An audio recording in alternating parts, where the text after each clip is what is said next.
All right, thank you everybody for joining us today for the third of our webinars in the 2019 webinar series brought to you by the Wisconsin School of Business in partnership with the Center for Professional and Executive Development.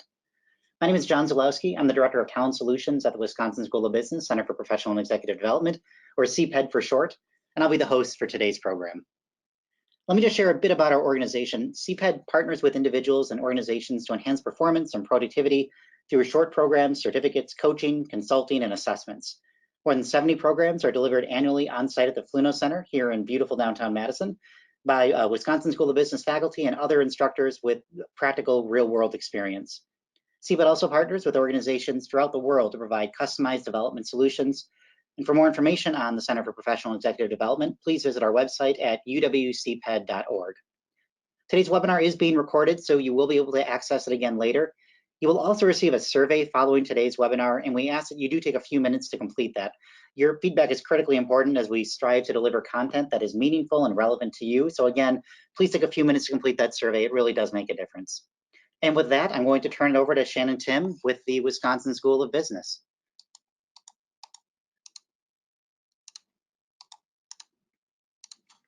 Shannon? Hi, everyone.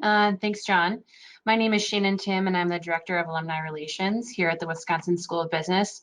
It's so great to have alumni tuning in from all around the globe today. There are literally hundreds of you all joining us today, so thanks for being here. On campus, things are back in high gear, and we're almost a month into our academic year. So for people like me, that means the sidewalks are busier on University Avenue, and the food cart lines are longer on Library Mall, but you definitely can't beat fall in Madison. So I hope that brings back a lot of nice memories for you as well from your time on campus. I think you're really gonna enjoy today's topic on the power of influence. I've actually had the opportunity to take this full course on this topic through our partners at CPED, and I found the content to be really valuable. This is our third webinar, as John mentioned, that we've done in the past 5 months. So if you missed our previous presentations on change agility or cultural transformation and those are of interest, head on over to our website and you can view those recorded versions. So in addition, I'll just say that there's a lot of great resources and content on our site, including ways to get involved. So if you're interested, just highly encourage you to check that out. Before we jump into the rest of the content for today's webinar, I promise I won't keep you too long, but I want to just give you a brief update on things happening at the Wisconsin School of Business. So first and foremost, we have been really excited to welcome our new Dean, Vallabh Sambamurthy. Dean Samba officially joined us at the beginning of August, so I think he's in his 8th week here. And he's been spending a lot of time getting to know our school, including the faculty, staff, students, and alumni. He is a recognized expert on digital transformations and how businesses compete in the digital economy.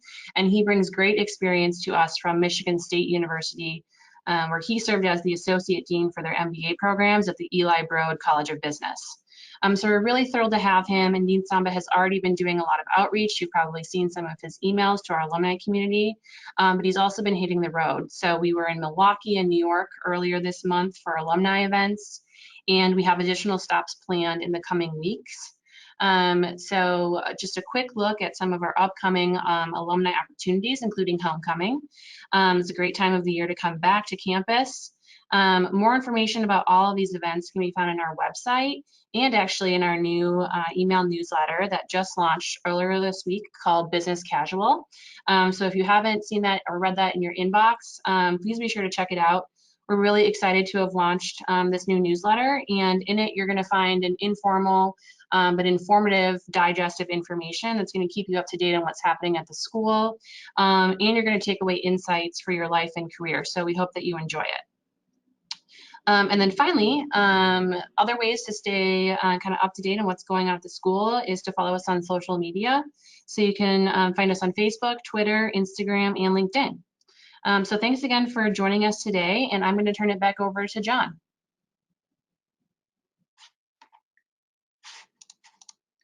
Thank you, Shannon. I'm going to introduce our presenter shortly, but before I do, I want to take just a moment to explain some of the functionality of the webinar platform.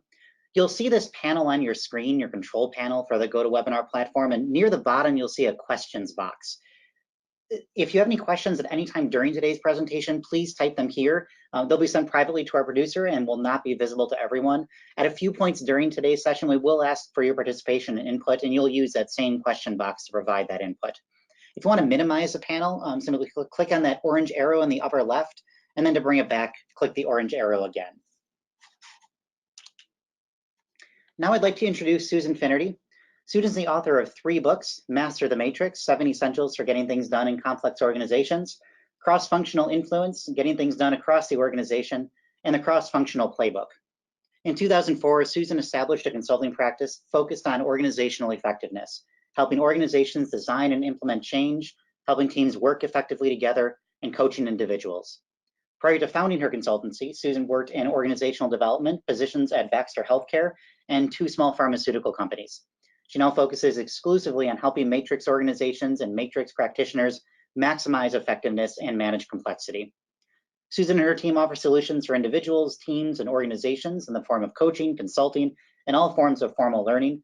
Susan has held adjunct faculty roles at Northwestern University, where she taught a leadership and change course as part of a master's in medical informatics, and currently teaches influence and other topics at the Wisconsin School of Business. Susan has a blog focused on matrix management at www.masterthematrixblog.com. She has a BA from Central Michigan University and an MA from Indiana University. And Susan resides in suburban Chicago, but makes frequent trips up here to Madison. And with that, I will turn it over to Susan.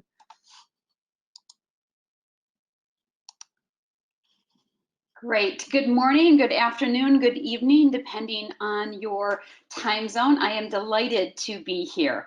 And I will say that Madison has become, over the past 4 or 5 years, one of my very favorite places on earth. So for those of you that are alums, I get it.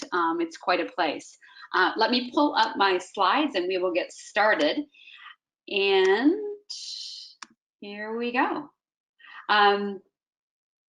Show my screen. Yes, definitely show my screen. Slideshow. Sorry about that. All right, I think I'm all set. Yes. So really excited to be with you today. This is, kind of a snapshot, a highlight reel, so to speak, of the course that I teach for the school. That is actually 2 days. So you truly are getting a highlight reel. But I chose the 2 topics that we're going to focus in on because they tend to be the ones that are really probably the most impactful of the 2-day course. And surprisingly, they are not what most people think of as traditional elements of influence. And I'll get into that in a moment, but I chose the ones that tend to surprise people in terms of their power. So I'm going to start with a couple of questions for you. And one of the questions will have a polling element to it. So the first question is this: what percentage of your job do you get done through your formal authority and not through influence? What percentage of your job do you get done through your formal authority and not through influence? And here's the polling. Go ahead and enter your response, and John will kind of reveal our results in a moment.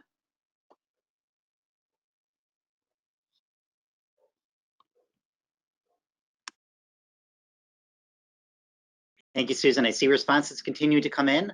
Right now, we are at about 31%, 0 to 20%. 33% of respondents for 21 to 40%. About 24% of respondents, so about a quarter, of 41 to 60%. 11% and 61 to 80%, and about 3% and 81 to 100%. So again, about 27, 34, 25, 10, and 3. Great. So it looks like our winner then is that second one. I think it was 21 to 43. You guys are higher than what I normally hear. And sorry, you'll hear a dog barking in the background. I'm doing my best to mute that out. But you're a little higher than what I typically get. The typical response comes in at about 11%. And the interesting thing about that number is that I've been asking that question for about 5 years. And the first audience I asked that of was actually a group of very high level. It was the head of R&D for a pharma company and her direct reports globally.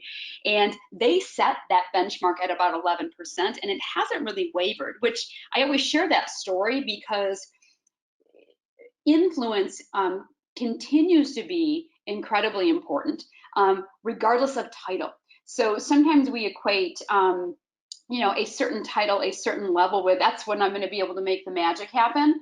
And that is, you know, kind of when I'll be able to get things done and not have to worry about all of this kind of herding of cats and influencing of authority. I will be able to exert it and things will happen. And the interesting thing is as our responsibilities grow, our level of authority, there's always a bit of a gap. So authority doesn't necessarily grow in equal measure to responsibility. So in that gap, we really fill that in with influence. So it's an interesting thing to think about. And when I talk with groups about this, it really comes down to a number of things in terms of why influence is such a big part of how we get things done. The vast majority of you, regardless of what your exact number was, indicated that more of what you get done is through influence versus authority. And so the question is, you know, kind of what happened? You know, I think in my book I phrase it, what happened to good old-fashioned authority? And a couple of things happen, I think, that are significant. One is the complexity of the work that we do. So our work grows in complexity based on the products and services that we have. If you work for a global organization, you've got complexity on that. If you, on top of it, if you work for a highly regulated industry, then you've got complexity that is added there.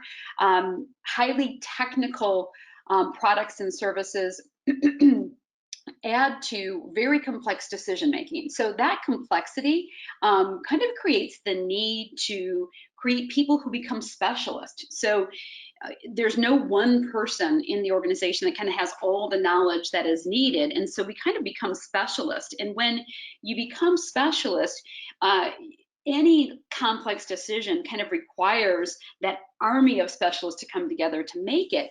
And once you kind of pull cross-functionally from this pool of experts and specialists, you automatically get into influence mode, right? You're out of your silo, you're out of people that work underneath you, and you're working with people that are across and diagonal from you. And so complex decisions require an army of specialists to get after. And when you pull that army together, you really rely on influence. So complexity is a big piece of why we see influence play such an important role. The other thing that's happening is our organizations are leaner and flatter, right? So we don't have those kind of steep pyramid organizations that we equate with things you know, many decades before. So we have leaner, flatter organizations as organizations kind of take layers out. And when you get leaner and flatter, you kind of diffuse power and you spread it across, right? So leaner, flatter organizations force you to work across. And again, when you work across, influence is required. And the final piece is really all about the fact that we realize the degree to which there is power in engaging and including versus kind of telling and directing. So even when we have authority, formal authority over someone, we tend to play our influence card, or we should, because there is so much power in people being engaged and having ownership versus just kind of receiving direction. So the more we learn about kind of the human psyche and how people really perform well, influence comes out as a much more powerful mechanism than authority. So those are really the reasons why this plays such a huge role. And in all honesty, why influence of all the things that I kind of specialize in tends to be that number one request. You know, I would probably say 9 times out of 10, if I'm on the phone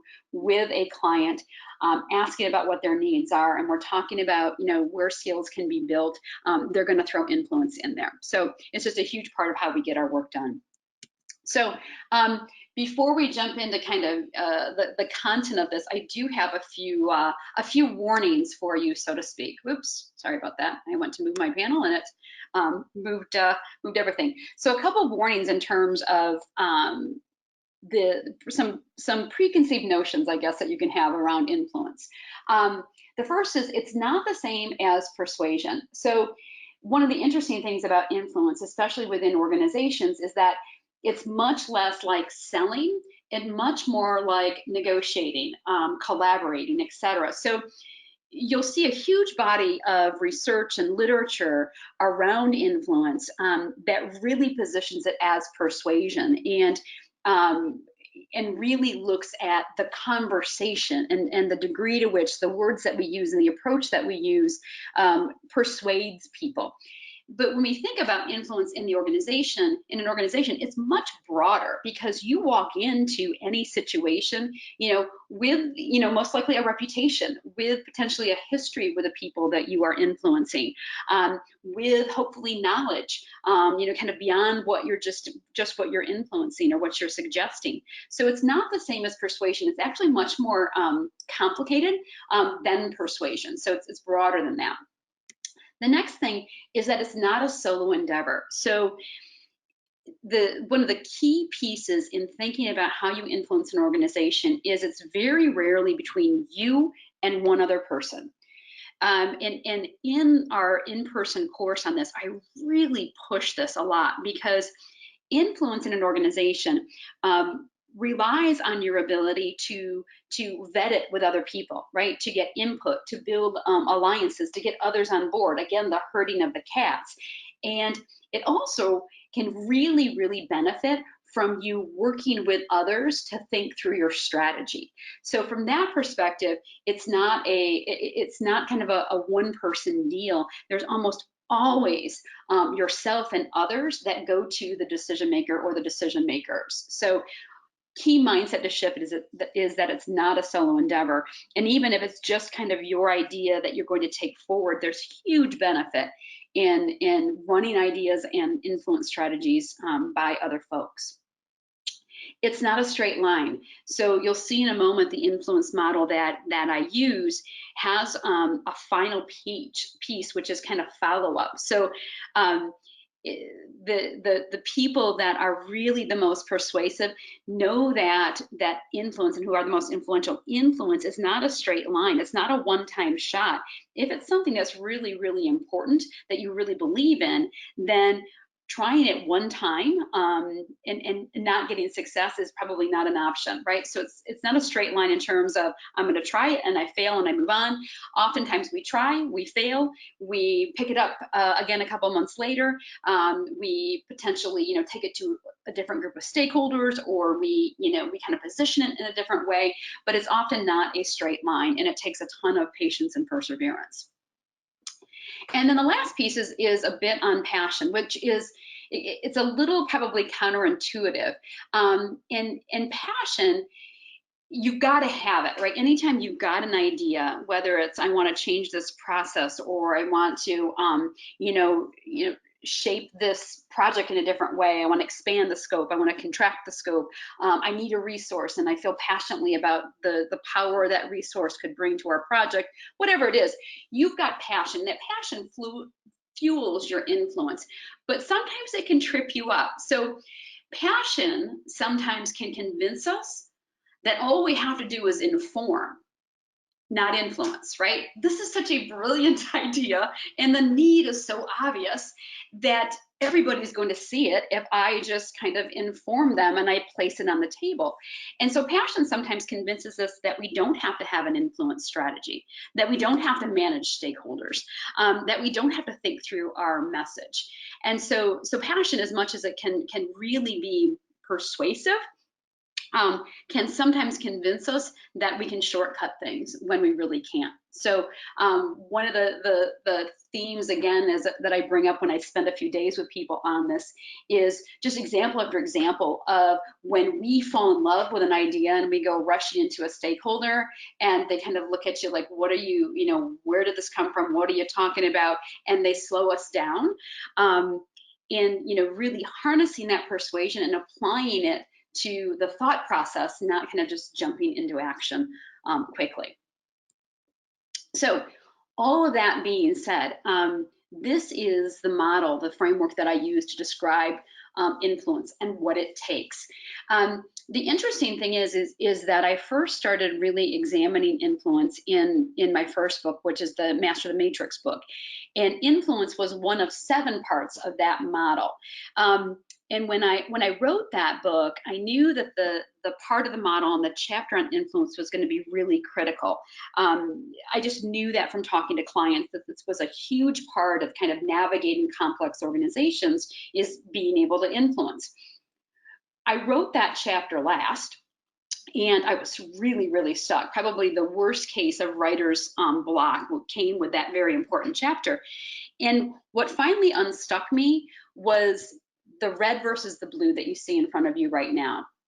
So what I was realizing is, as I mentioned before, everything that I was reading on influence, so as I did my kind of my secondary research and in my lit reviews, everything was positioning it as persuasion, right? So they were talking about the conversations and the arguments and that piece of it. And when I read that and I thought about it in the context of our organizations, there was always something missing, because in our organizations, it's not just about the conversations.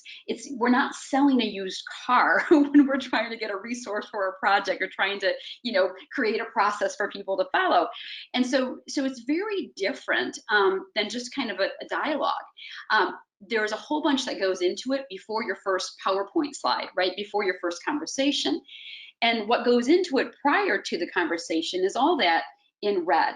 So what I call the build proactively. So those 3 parts, partnerships, flexibility, and knowledge, are the things that you do every day to set yourself up to be influential.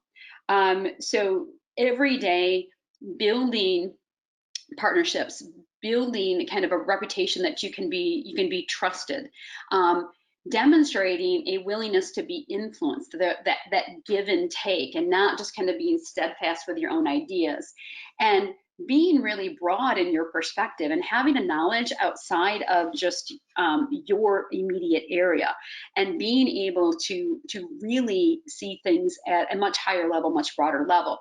The more you build partnerships, demonstrate flexibility, and grow your knowledge, the more influential you're going to be. So I think of the top half of this as almost like the adjective. So that's the adjective. So am I influential? Would people call me influential? And the bottom half is the verb, right? So the bottom half is, when I've got something to influence, what do I do to prepare? How do I manage that dialogue? And then what do I do to follow up? If they say yes, what do I do? Because there's always follow-up that needs to be done, because what's a classic situation in organizations is, and you've probably all experienced this, where you're in a meeting, you're on a call, and you think you've got everybody where you need to get them, and they're nodding their heads. And you're like, okay, I got them. And then that commitment kind of goes poof into the air, and nobody actually does what you thought they just committed to doing. So that follow-up, whether they say yes or they say no, there's additional steps. So that's kind of how I frame out influence. And I mentioned earlier that there's some preconceived notions about what influence is, and that one of those preconceived notions is that it's all about the dialogue. And so when I teach this live, there's a very, very small percentage of our time that's spent on dialogue. The other pieces of this, if you do them really well, it makes the dialogue far less important and almost automatic, right? So where you're flexible and you've got a good partnership and you've got really strong knowledge and you've done your preparation, the dialogue just kind of flows. So we don't put all of our stock into really nailing that conversation or that presentation. So that's the model. I'm going to dig into 2 pieces, and we're going to have some time for questions at the end, but I'm going to dig through 2 of these pieces and give you a little bit more information. And the 2 parts of this model that we're going to look at closely are, the first one, forge meaningful partnerships. And then we're also going to look at the second one, which is flexibility. Oops, sorry, this builds. You get a lot of color. There we go. I should have been clicking all the way through this. There we go. And partnerships. So question for reflection. You don't have to put it into the question field, but just think for a moment about the connection between partnerships and influence. So what is that connection? Why is it the first part of my model? And in all honesty, if that model was drawn to scale, that partnerships kind of slice would be much larger than the other 5. And why am I focusing on that? Why did I choose that of all of them to focus on today? What's the connection? Give you a minute just to think that through.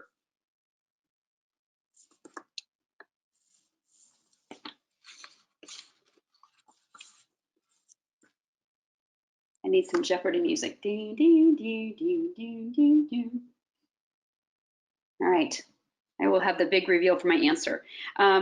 Hopefully you thought, I bet almost all of you thought of this one. So the first connection is that where there's partnership, influence becomes easier, because where there's partnership, there's trust.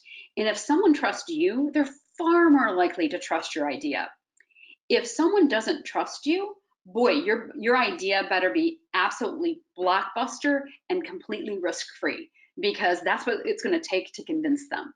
So where there's trust, there is influence. And I often joke that where there's partnership and where there's trust, it takes far fewer PowerPoint slides to convince people of things. It's a much shorter conversation. So it makes influence a much more efficient process. So that's the first connect between partnerships and influence. The second connect doesn't always occur to people kind of off the top of their head, during my little, Jeopardy humming. And that one is this connection. So where you have partnerships, you have expanded influence. So your partnerships expand your level of in your network of influence and across the organization. So your partners, you can actually not only directly influence them more readily, your partners can be conduits to others in the organization. And they can do this in a number of different ways. So your partners can provide perspective, right? So if I'm going to influence John, who's on this call, and I don't know John well, but let's say I know Jane very well, and Jane is a partner with John. I can leverage and I'm partners with Jane as well. If I've got a common partner, I can leverage that common partner to give me perspective. So maybe she could give me perspective on John. What are his hot buttons? How does he, kind of prefer to hear things and to absorb information? Is he a morning person or an afternoon person? What does he take in his coffee? Whatever that is, your partners can provide perspective on your influence targets. They can advocate for you. So Jane could go to John and say, hey, I know Susan's got time on your calendar. She really knows her stuff, kind of hear her out and advocate.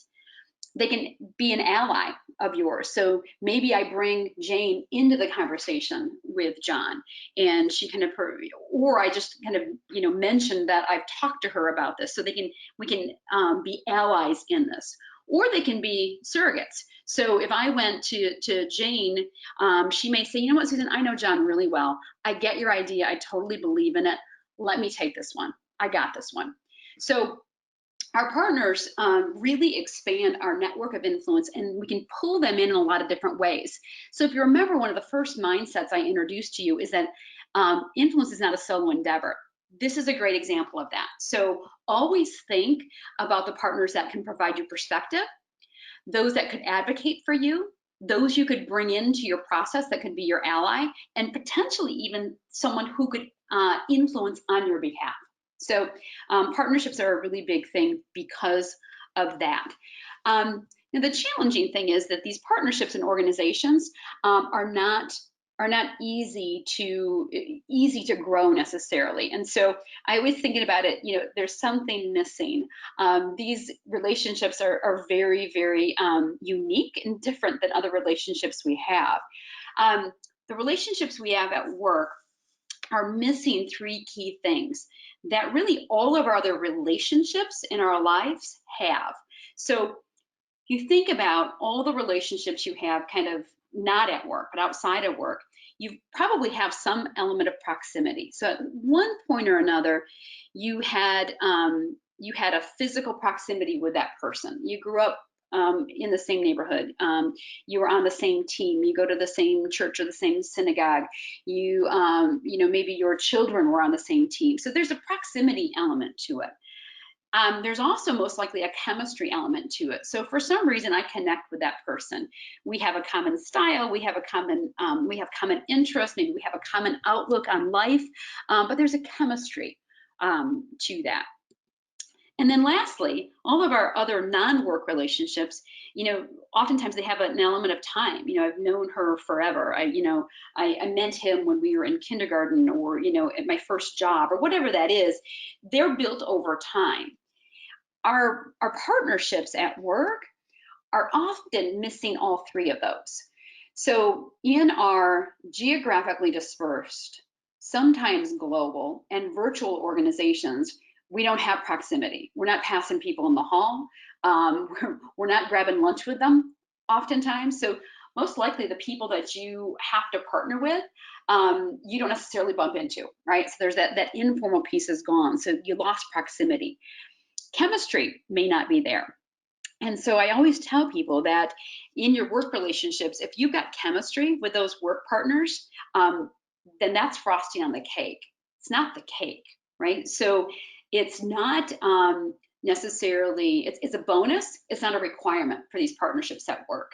You may connect with them or you may not, but the business brings you together. The business need, the project brings you together, not chemistry and connection in that way. And then lastly, we don't have the advantage of time often.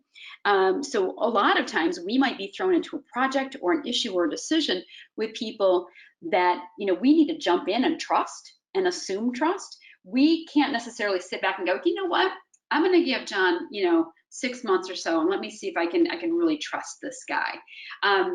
The reality is what we have to trust and assume trust almost immediately with folks as we, you know, solve issues and make decisions and get project milestones done. So these partnerships at work don't grow organically like all of our other relationships do. They only grow through very deliberate effort. And so I'm going to fairly quickly move through kind of what those deliberate efforts look like.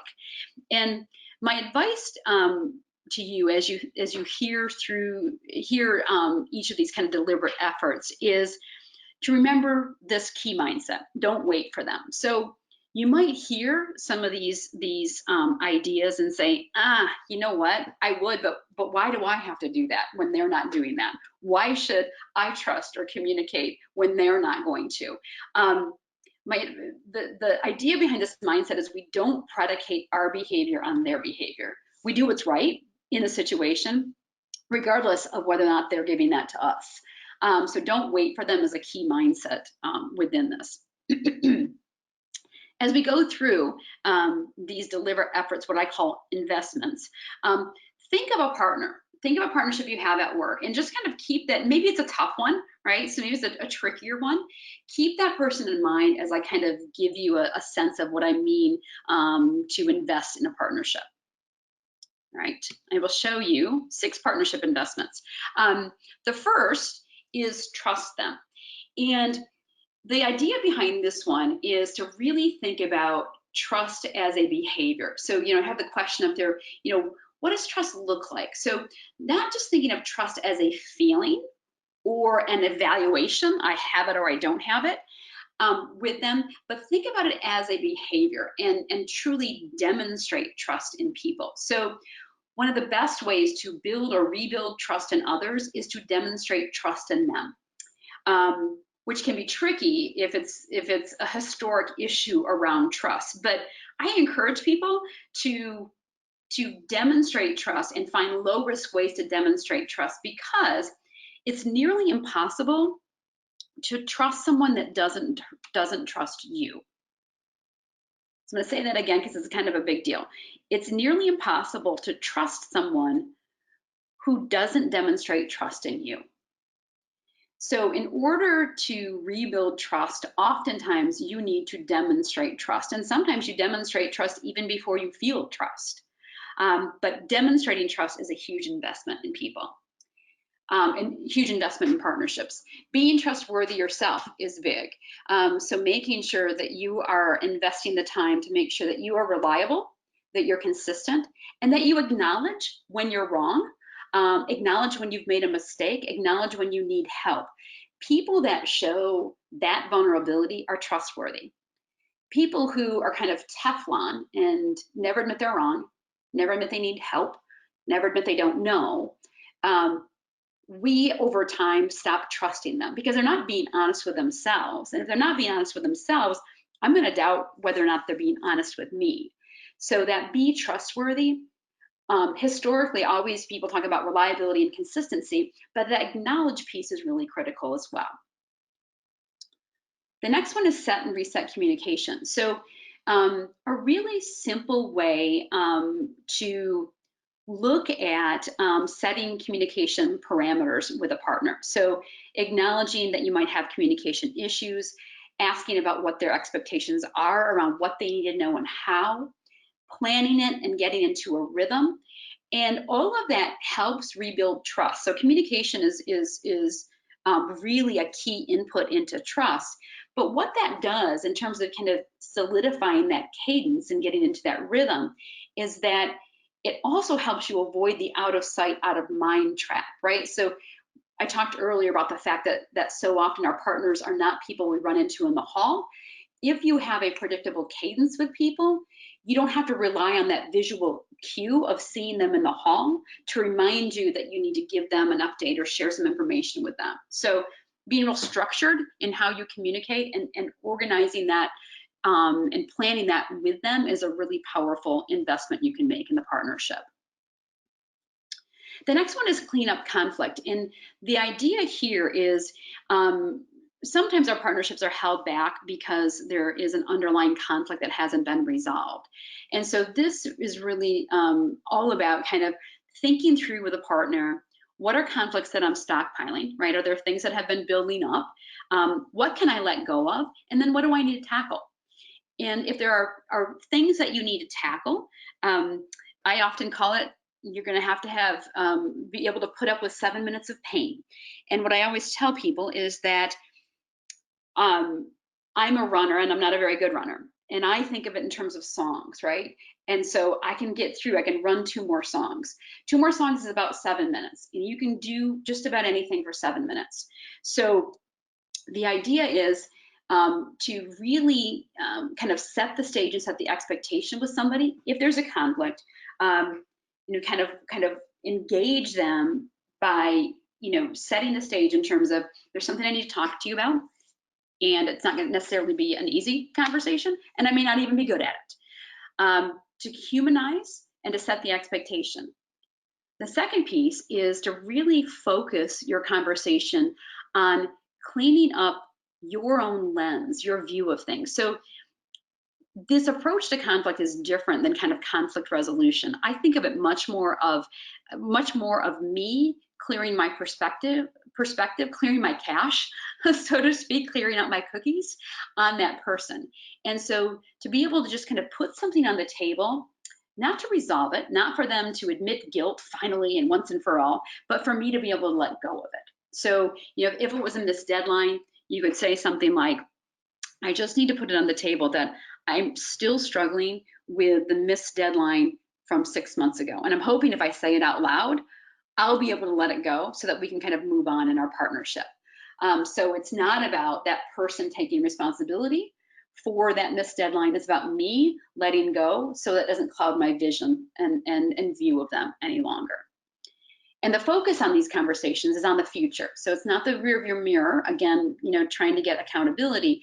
It's how can we make sure this doesn't happen again? So the focus is on the future. So that's the cleanup conflict thing. A really powerful, but probably one of the tougher investments, let's be honest. The next one is the help me, help you rules. So this one is all about being a really good customer and a really good provider. Our partners in our organizations are also our internal partners. And in order to make that work, you've got to be not only a really good provider, but you've also got to be a really good customer.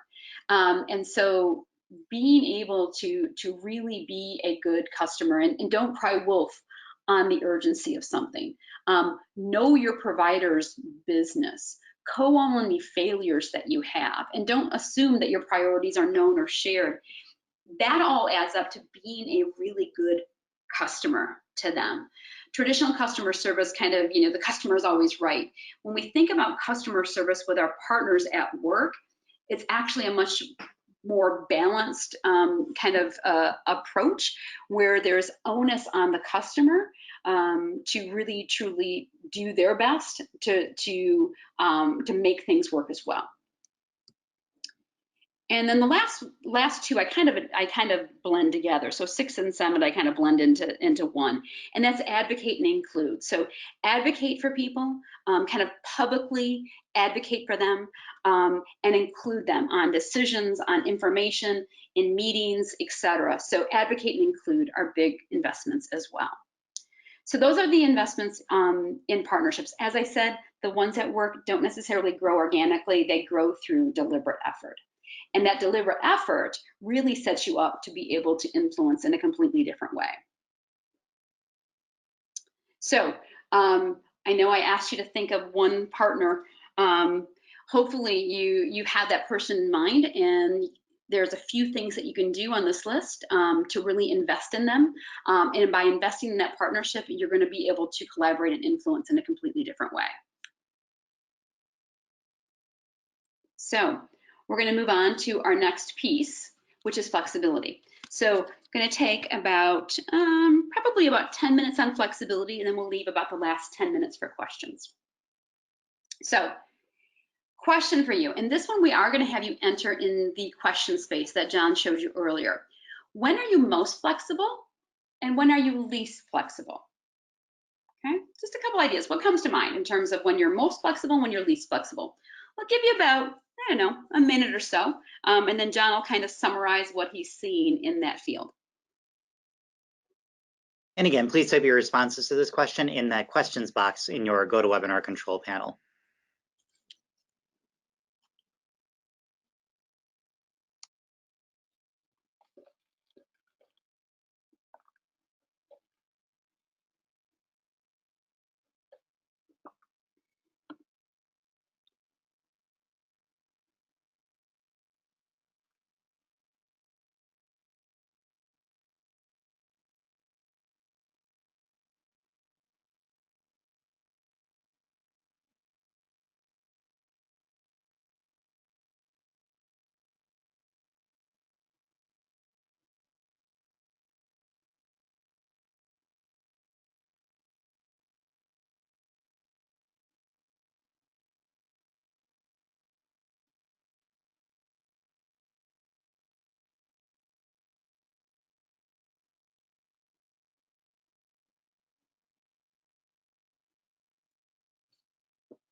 Okay, I see a lot of great responses coming in. It's a long list, so I won't read everything, but some common themes that we're seeing that people are most flexible when it's something that they know is going to benefit them.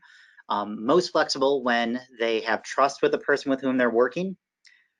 Let's see, most flexible when they are working with somebody who is an expert in the subject matter or whatever it is where they're working on that person with. Least flexible when they are stressed, unsure, pressured, or under a time constraint. And least flexible when they know that they are the expert and they really are the one that needs to be consulted for an answer. A lot of other good responses here too, but that is a broad summary of what I'm seeing. Excellent, excellent, terrific, terrific. So this is, for me, of the 6 parts of the model, this is probably one of my favorite. It's definitely the most intriguing to me. So the first kind of thought I had in terms of adding this and including this on the influence model was that humans are reciprocal. So I bet, even though it didn't come up in John's list, I bet you would all say that I'm most flexible with people who are flexible with me. right? You're not going to be flexible with somebody who is consistently inflexible with you. You kind of reach a point where you're like, you know what, forget it. And we kind of reciprocate, right? We mirror that. We predicate our behavior on their behavior. So the first reason I added this was that humans are reciprocal. And the more that you're willing to be influenced by somebody, the more they're going to be influenced by you. But more and more, what started to come out, and especially in all honesty in the UW course, was this whole idea, and you guys hit this right on, is that I'm least flexible when I'm the expert.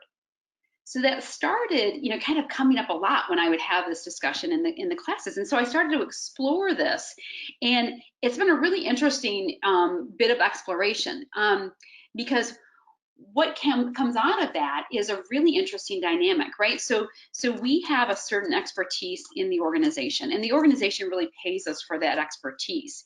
And the problem can be sometimes we get stuck in that expertise, right? Sometimes we become kind of stubborn experts. I've been down this path before, right? Because we've seen it all, we've done it all, we've heard it all. We get really stuck in our expertise. And right when the organization needs us to be most influential, we can be shooting ourselves in the foot because we have a reputation for kind of being this stubborn, inflexible expert. And the more kind of inflexible you are, the more likely it is that people will kind of carve you out and avoid you. And if you're being carved out and avoided, you're not being influential. So it's a really interesting dynamic. The other thing that it ties to is your stress one, right? So under time pressure, under stress. So the dynamic that happens is, you say I'm on a project and we're working this and we're trying to make a decision, and I say, you know what, and John, I sorry to keep on picking on you, but you're the only name I can see. So, we're working on something, and, we think, okay, we're not bringing John in because John's just going to say no, right? He's going to, completely, he's going to be a roadblock. He's going to slow things down. Let's not bring him in. We're working. And oh, shoot, we definitely need to bring John in. It's the 11th hour. We bring him in. And at that point, he has no choice at the 11th hour under time pressures, but to be inflexible. Right? No, you guys absolutely can't do it that way. If you had brought me in 2 months before, potentially I could have been more flexible. But right now, it's a no. So that expert piece and that stress piece kind of play off of each other. So the moral of this story is that we need to know our triggers. So inflexibility hurts our influence. Overly flexible does too, right? So the wishy-washy will kill you too. But I tend to find more clients and students who lean towards being inflexible than being overly flexible. You got to find a balance, but know your triggers. So there are probably certain people, right, that will walk through your doorstep and you're like, no, it's an immediate no. So know your triggers. It may come in the form of a person. It may come in the form of a topic, a time of day. It may come in the form of, again, your expertise or a certain project. Know your triggers. You may have noted them already, and when I ask you that question, you put your answers into the question field. Know your triggers. And when you're walking into a situation where a trigger might be present, instead of going inflexible, be curious, right? So inflexible experts make statements. Flexible experts ask questions. Questions are far more influential than statements sometimes, right? So be curious, be open, be overt and genuine in seeking out and expressing the value of other people's perspectives, and ultimately change your mind. So the idea behind this is that the more give and take there is, right? The more you're able to be influenced by others, the more they will trust you, and the more they will be willing to be flexible and influenced by you. So it's a little counterintuitive, which I think is why it's one of my favorite parts of the model, is because it's one of those things that you don't necessarily think of automatically on this. So you probably are thinking, but Susan, there are times when I just can't be flexible, right? So whether it's about a regulation or a process or a policy or legislation or whatever that is, when you can't be flexible, still be curious, ask a lot of questions, get to what their real need is. Because if you understand the real need and don't just react to the request, you might be able to propose alternatives. The final one is triage it. Is this something I need to follow my sword on? Is there some gray, even though I'm seeing it as black and white? So when you can't be flexible, still ask a lot of questions, propose alternatives, and really try to find the gray and not think of it in terms of black and white. If you do that, you will set yourself up for being far more influential than kind of continuously going for wins, so to speak, and people adopting your idea or your opinion. So I've got one more suggestion, and then we're going to turn it over for questions, and you'll use the question field for this as well. Patience and perseverance. So you've seen the kind of 6-part model that I use to define influence. The 2 traits that are most important in influence are patience and perseverance. The most influential people that I know, and every time I say that statement, I have 2 specific clients that pop into mind. They are incredibly patient, and they persevere where other people give up. So they don't necessarily, take no for an answer. They may, if they get a no, they may back off, but they'll keep their eye on it. They'll keep talking about it. They'll keep planting seeds, and then they'll bring it back up again. But they are patient enough to be able to continually influence and not just kind of drop an idea. So those 6 are really important, but the key traits are patience and perseverance, because influence an organization takes some time. It's not immediate, and it definitely doesn't happen on a daily basis, right? You will absolutely, a lot of us go home going, oh my gosh, I didn't influence anything. They didn't listen to me. I didn't move the needle on anything. But if you have that thought, chances are maybe you didn't influence, the bottom part of our model, but I bet during that day, you did the top part of the model. You built partnerships, you demonstrated some flexibility, you grew your knowledge that day. And that makes you more influential too. It's not just the act of influencing, it's about building your overall influence in the organization. And with that, we'll take some questions. So John will gather them and kind of take a look and throw some my way here in our closing moments. Thank you, Susan. So again, please go ahead and put your questions into the question box, and I will take a selection of them and throw them over to Susan.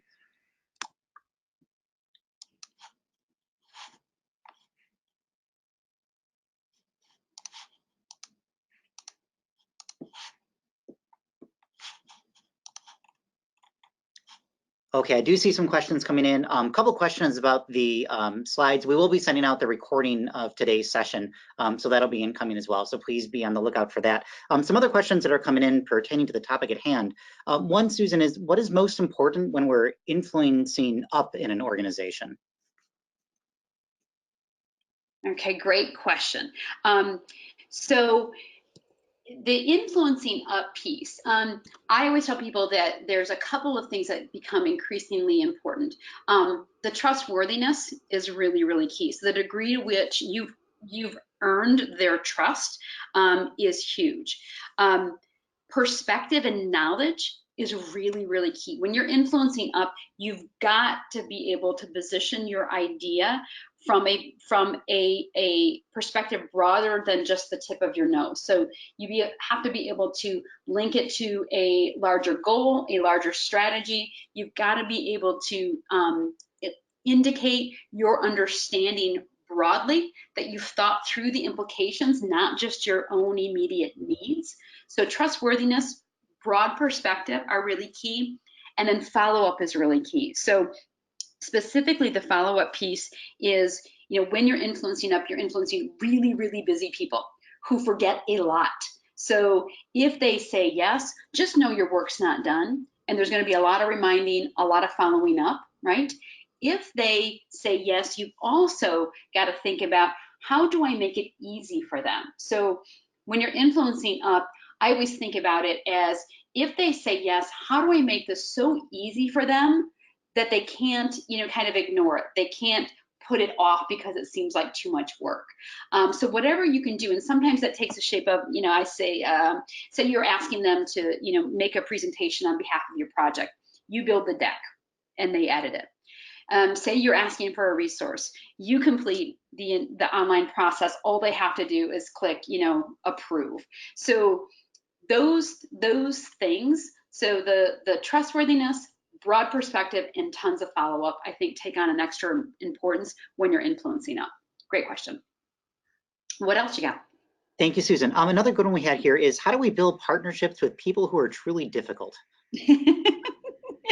And I will tell you a very quick story, and this was actually in one of my UW classes. I go through my whole partnership spiel and really dig down in the investments that I kind of summarized for you. And I'd done all of that. And at the end of this woman raised her hand. She goes, Susan, I really like the way that you position partnerships. And in this, I have a kind of a categorization of partnerships. I really like how you categorize them. I get that whole, I've got to be deliberate and everything. She goes, but your whole framework on this assumes the other person is functional. It's like, whoa, okay, yeah, I guess I do assume that. And some people are just plain difficult. And so I think about those really tough people and how do I build a partnership with them? I think about it in 3 phases. Phase 1, I kind of think about it as I change my own behavior in hopes that they will reciprocate, right? So I trust, I communicate, I'm flexible, I'm doing all the right things and hoping that they reciprocate and that changes the dynamic. If that doesn't work, kind of phase 2 is having a conversation about the partnership, right? So, I feel like we should be operating this way. We're operating that way, this way instead. Here's the impact on the business or the project. What can we be doing differently? So we have the set it on the conversation table. If you've done that and that doesn't work, it almost becomes an influence opportunity, right? And so how can I get someone else, enlist the help of someone else to influence their behavior in that partnership? And maybe it's my boss, maybe it's their boss, maybe it's an HR person, a mentor, but we kind of take that final step and bring somebody else in that can hopefully help us build a stronger partnership. But I always caution people that we're fairly quick to brush it off as their issue and not our own before we do the hard work on our side of the fence. And so if you really are convinced that you've done all the work that you can on your side of the fence, and you've had the solid conversations, you've got a couple of choices. Either you take it to a third party or you work around it. And I always caution people on that because we do convince ourselves that we can work around bad partnerships, but bad partnerships take a lot of energy, a lot of energy. And if we rechannel that energy into improving it, either with the person directly or through other people, it's a much more positive use of our energy than kind of the workarounds to it. So that's a great question because there's some tough ones out there. Great, thank you, Susan. There are a lot of good questions that were coming in. Unfortunately, I don't think we're gonna have time to get to any of the additional questions today. But Susan, I do want to thank you for sharing your insights and your expertise with all of us. And thank you to everyone who joined us today for this program. So the Wisconsin School of Business Alumni webinar series will be continuing in 2020. So please watch for information about the next webinar in the series. And in the meantime, as I mentioned at the top, you will be receiving a survey about today's webinar in your email. And in the next day or so, you'll be receiving that link as well to the recorded version of this webinar too. So please keep an eye out for those. And thank you again, everybody. Thank you, Susan, and have a wonderful day.